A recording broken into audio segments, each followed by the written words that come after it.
तो उसकी रक्षा हो जाएगी। हमारे गुरु कोई साधारण गुरु नहीं है, यह कुछ भी कर सकते हैं, धरती को बदल सकते हैं। काल के लिए, काल का जो मैंने तुमको सुनाया, तो 14 काल फिरे, यानी चारों दिशाओं में काल के लोग थैमान मचाएंगे। तो काल के लोग कौन है? यक्ष, किन्नर, गंधर्व और पिशाच, यानी भूत पिशाच, ये काल के लोग हैं। यह धरती के ऊपर थैमान मचाएंगे। तो बाबा जी ने कहा है कि आप अपने घरों पर, छत के ऊपर जय गुरुदेव नाम का झंडा लगा देना। अगर ये लोग आ गए और दीवार पर जय गुरुदेव नाम लिख देना, दीवार पर जय गुरुदेव, ऊपर जय गुरुदेव नाम का झंडा, ये लोग अगर आए तो जय गुरुदेव नाम को देख करके थर थर थर करके भाग जाएंगे, कुछ नहीं कर सकते। इसका प्रमाण रामायण के समय में विभीषण के कुटी पर राम लिखा था। अब जब हनुमान जी लंका गए, हनुमान जी ने लंका जलाई, तो विभीषण के कुटी का बाल विवाह का नहीं हुआ। वैसे आप अपने दीवारों पर जय गुरुदेव लिखो, और बाहर निकलते हैं, वो तो चारों तरफ रहेंगे। बाहर निकलते हैं तो एक तो जय गुरुदेव नाम की टोपी, या तो जय गुरुदेव नाम का जैकेट, या तो ये प्लेट जय गुरुदेव नाम की, यह जय गुरुदेव नाम की निशानी अपने ऊपर रखना। यह निशानी रखोगे तो उनसे बच जाओगे, नहीं तो वह रास्ते में आपको झड़पा देगा। जलगांव की एक लड़की है, वह कहीं जा रही थी, उनके पति के साथ में पीछे बैठी हुई थी। तो काल ने झड़प मारा, मोटरसाइकिल गिरा दी। तो घर आने के बाद उनकी तबीयत खराब हो गई, बहुत ख़राब हो गई। हमको मालूम पड़ा, हम वहाँ पर गए, देखा तो काल का चपेट था। तो जय गुरुदेव नाम का पानी अभिमंत्रित करके उनको दे दिया, तो ठीक हो गई। यानी जो कहा जाता है कि काल जाल से वही बचे जो सद्गुरु ध्यान धरे। तो जय गुरुदेव नाम से आप काल से बच सकते हो। काल के लोग चाहे जितना थैमान मचाए, अभी आजकल देखा जा रहा है, न जाने कितने घरों में लोग पागल जैसे हो गए हैं, किसी की बात को नहीं मानते, बच्चे भी नहीं मानते, पति पत्नी एक दूसरे की नहीं मानते। तो इसका कारण सुन लो। आजकल बच्चों का, बहनों का, भाइयों का चारित्र फना हो रहा है। तो चारित्र फना होना आप क्या खेल समझ रहे हो? महापुरुषों ने लिखा है कि चारित्र फना ही होगा, तब देश कैसे जिएगा? अगर समाज का चारित्र फना होगा तो देश भी धोखे में जाएगा। स्थिति कैसे पैदा होगी? नहीं विश्वास किसी का किस पर, पति का विश्वास पत्नी के ऊपर नहीं, पत्नी का विश्वास पति के ऊपर नहीं, बेटे के विश्वास बाप के ऊपर नहीं, बाप का विश्वास बेटे के ऊपर नहीं। ये दोनों पवित्र रिश्ते इतने पवित्र रिश्ते थे कि यह लोग एक दूसरे के लिए जान की कुर्बानी दे देते थे, लेकिन अब कुछ नहीं। तो नहीं विश्वास किसी का किस पर, घर घर में हो गए घुसखोर।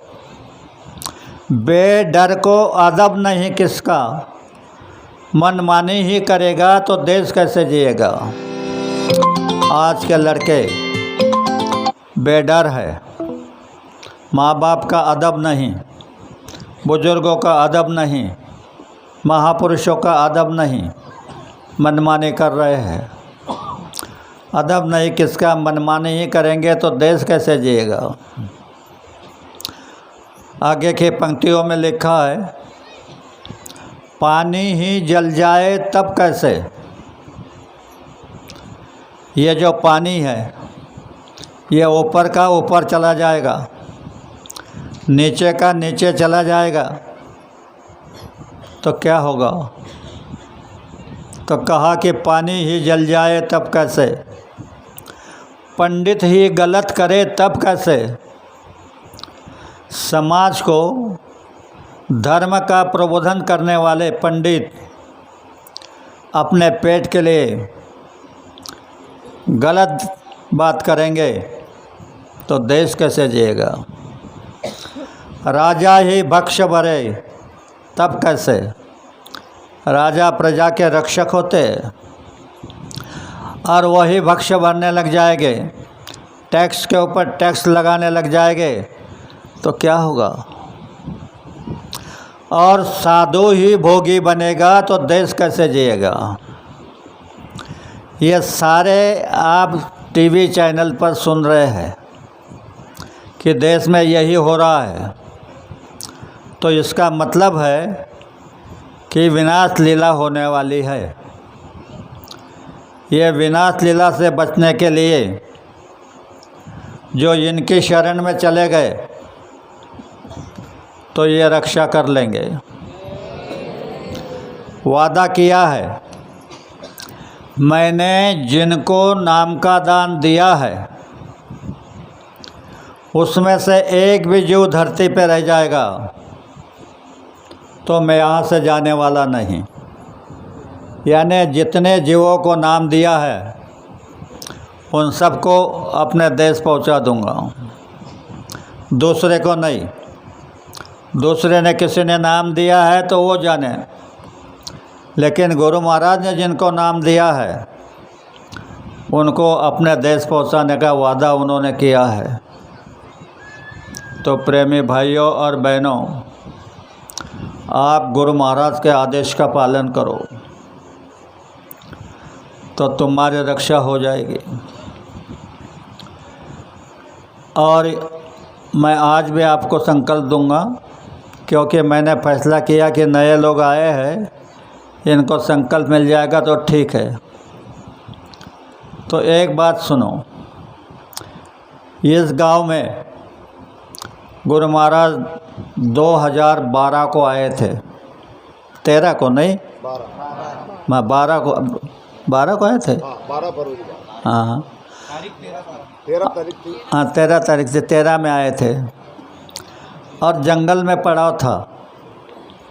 यह गांव के लोग स्वामी जी के पास गए, हाथ जोड़कर कहने लगे कि महाराज गांव में चलो, तुम्हारे चरण लग जाएंगे, हमारी भूमि पवित्र हो जाएगी। तो उनके साथ रहने वाले लोगों ने ये गांव के लोगों से कहा, अगर तुम 50-50 हज़ार रुपये देंगे तो गुरु महाराज गांव में आएंगे। कुछ लोगों ने वह भी कबूल कर दिया कि हम 50-50 हज़ार रुपये देंगे। फिर कहने लगे चलो गुरु महाराज के पास। गुरु महाराज के पास लेकर के गए, बोलने लगे कि कहो गुरु महाराज से। तो इन्होंने कहा कि सरकार, अगर आप गांव में आएंगे तो तुम्हारे कदम लग जाएंगे, हमारे गांव की भूमि पवित्र हो जाएगी। गुरु महाराज सब जानते थे ये क्या बता रहे, ये क्या सुन रहे, इनकी इच्छा क्या है, सब जानते थे। उन्होंने पूछा, बोले आप 10 आना लाभ से आते हो या 16 आना? अब इन्होंने सहज में कह दिया कि 16 आना ही दे दो भगवान। तो बोले जाओ, गांव में जाकर एक चीनी की टोकरी भर के लाओ। ये इतनी बड़ी टोकरी चीनी की भर के ले गए। गुरु महाराज ने 15-20 मिनट उसको ऐसे ऐसे ऐसे चीनी को किया और इनसे कहा कि ये लो, यह प्रसाद बन गया। जब तुम्हारे गांव में कार्यक्रम होगा तो इस प्रसाद को बांट देना और जितना खर्च हो जाएगा उतनी चीनी और मिला देना, तो ये सदियों तक तुम्हारे काम आएगा। ऐसा प्रसाद पूरे हिंदुस्तान के अंदर नहीं पर विश्व के अंदर किसी भी गांव में नहीं बनाया है, सिर्फ इसी गांव में बनाया है। तो आप कहोगे खाली हाथ लगाए तो क्या बड़ी बात है? तो ध्यान से सुनो। द्वापर युग में कृष्ण उनके मौसी के घर गए थे, तो उनके पुत्र उद्धव बहुत ज्ञानी थे, कई किताबों का अध्ययन कर रखा था। तो कृष्ण कहने लगे, बोले भैया गोपिका मेरे तरफ आकर्षण हो रही है, वो मुझे खींच रही है, तो आप जाकर के उनको समझा दो। उद्धव कहने लगे, बोले भगवान अरे दूसरे को कुछ कहते हैं तो मेरे भी को बता रहे, बोले तुम उसको खींच रहे हो तो कता रहे कि वो मेरे को खींच रही है। आखिर भगवान ने कहा, बोले भैया एक काम करो, तुम सुशिक्षित हो, सब कुछ जानते हो, तो तुम जाओ और उनको समझाओ। बोले ठीक है, पर मैं जाऊंगा तो मेरे को वो कैसे पहचानेगी? तो कहा कि मैं चिट्ठी लिख के देता। भगवान ने चिट्ठी लिख दी, उद्धव ने जेब में रख ली और चले गए गोकुल। एक चौराहे में जाकर के कहने लगे, मैं भगवान कृष्ण के तरफ से आया हूँ, भगवान कृष्ण के तरफ से आया हूँ। तो सारी गोपिका इकट्ठी हो गई। कहने लगी, हम कैसे समझे कि तुम भगवान कृष्ण के तरफ से आए हैं? तो उन्होंने कहा कि भगवान ने मेरे पास चिट्ठी लिख कर दी है। और जेब से चिट्ठी निकाली और ऐसे खोली। जैसे भी चिट्ठी खोली तो सारी गोपिका हाथ पर झपट पड़ी। चिट्ठी के इतने इतने टुकड़े कर दिए, इतने इतने, और चाटने लगी। उद्धव हक्का बक्का हो गया, यह कौन सा प्रेम है? पूछने लगा कि अरे बहनों, तुमने इसमें क्या लिखा है यह नहीं पूछा? बोले लिखने से हमें क्या ज़रूरत, इसको भगवान का हाथ लगा है तो इससे हमारा उद्धार हो जाएगा। तो वो प्रसाद गुरु महाराज का हाथ लगा हुआ वो कल आपको मिलेगा। यह 10 दिन में नहीं बटा, कल आपको मिलेगा। तो आपसे प्रार्थना करता हूँ, वो प्रसाद ले लेना, थोड़ा यहाँ खा लेना, बाकी घर ले जाना, एक डिब्बी में डाल के उसमें और चीनी मिला देना और सुरक्षित रख देना। तो फिर भी आपकी शंका रहेगी ये क्या काम आएगा? तो सुनो, अमलनगर तहसील में पिंपल कोठा करके गांव है,